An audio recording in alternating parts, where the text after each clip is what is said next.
Well, again, Dennis, thanks for inviting us out and letting us videotape this and letting us be a partner in this whole thing.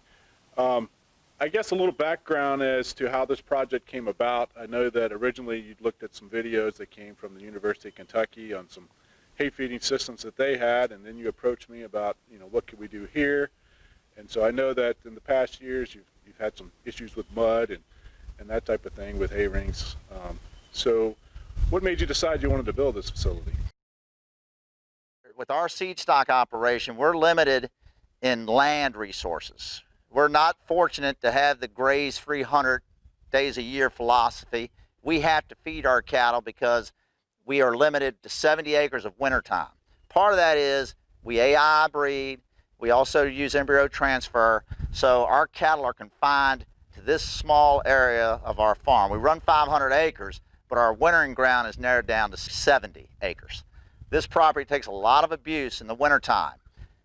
Coming in here feeding 8 round bales at a time, and I have to get out on every bale with my tractor in 12 inches of manure and what have you. It's, tough on equipment. Sometimes the cattle are hungry. They're not getting out of your way. It's dangerous to them.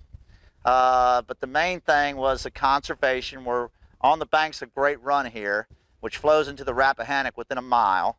We're 100 miles upstream from the Chesapeake Bay, so we wanted to do our part to improve water quality. There are no cost share monies involved with this project, but we wanted to do our part so that we could keep our property in better shape. We feel that it will reduce the need to seed every spring, so that'll help. It'll reduce wear and tear on our equipment. It's safer for our cattle. It'll be healthier for the calves. The cattle will not be their udders full of manure when those calves go to nurse in this facility. So that was the main reason why we built it. We did see some videos on YouTube from Eden Shell Farms, as you mentioned, and kind of got a lot of their ideas from that. In discussions with you and I, we came up with this thing.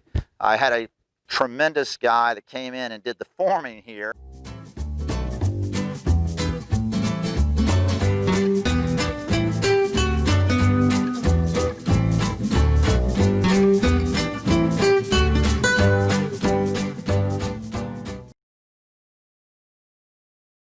You'll see that it's all curved, so the manure is retained in here.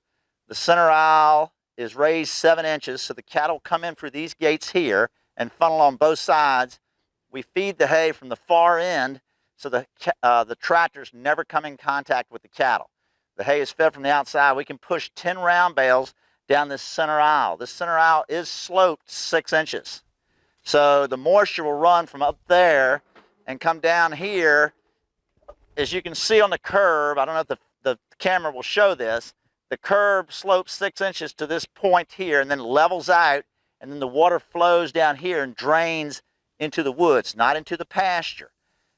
We have a manure storage area over here. So there's 2 different drainages here. From the manure storage, it drains down into that corner, so it will not drain back to where the cattle are. So when we scrape it, we can come in those end gates, open those gates up, and scrape the manure down here and into the pens. Everything can be collected. He already mentioned this slopes backwards, so we capture everything that he pushes in gets captured into this, we'll call it a bunker, and then can be spread back out weather conditions permitting. We don't spread manure in the wintertime. We mainly spread manure in the summer. July, August time frame is the best time to put manure on the ground when the soils are good and tight. And what happens here, all of our cattle are moved out to summer pasture.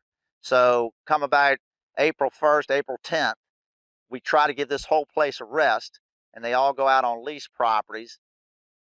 And that's when we would put the manure out on the fields during the summer when they're not here, and soil conditions warranted.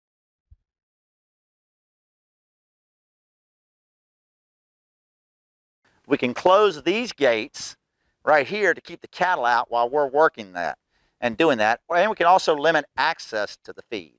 They don't have to have full-time feed.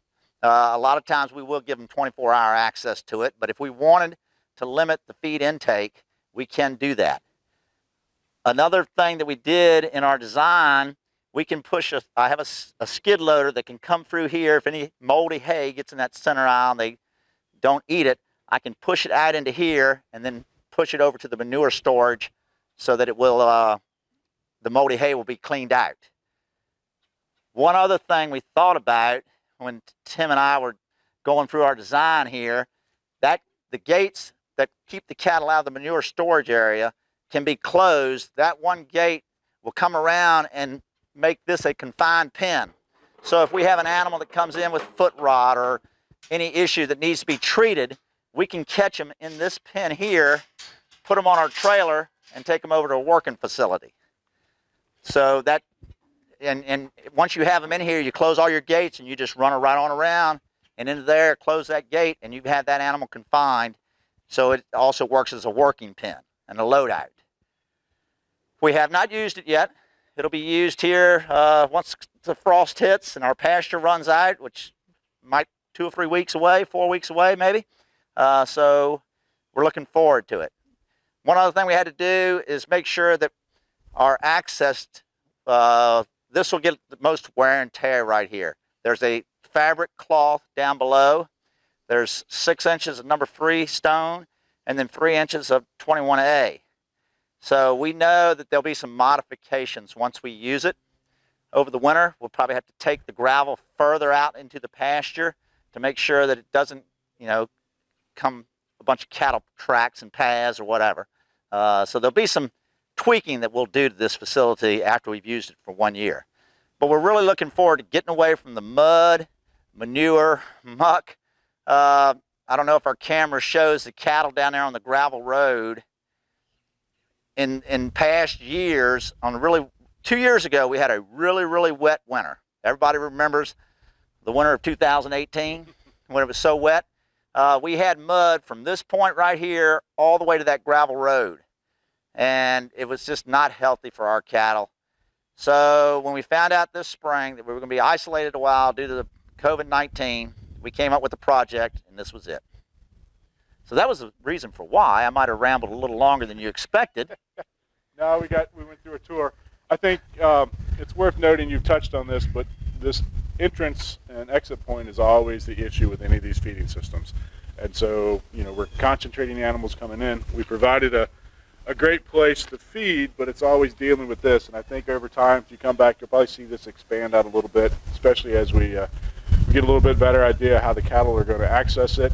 It's probably a little steeper than we originally intended, but we had to build up here, and so that sort of affected what we did on this entrance point. We made the concrete thick so that it would hold up to our tractors and skid loader. We tried to average, but it actually turned out at some points deeper. Anywhere our tractor would come in and out, which is this gates and those 2 gates over there, it has a drop-down curve that's 2 foot of concrete, just a drop-down gutter there, so it can take the absorption of the 12,000-pound tractor coming in to scrape out. The alleyway where the hay is going to rest on and be pushed on, if a skid loader had to come through there, that's 5 inches thick. So where the cattle are and where the big tractors are going to be in here scraping out, is 6 inches thick, 5 inches in the center aisle.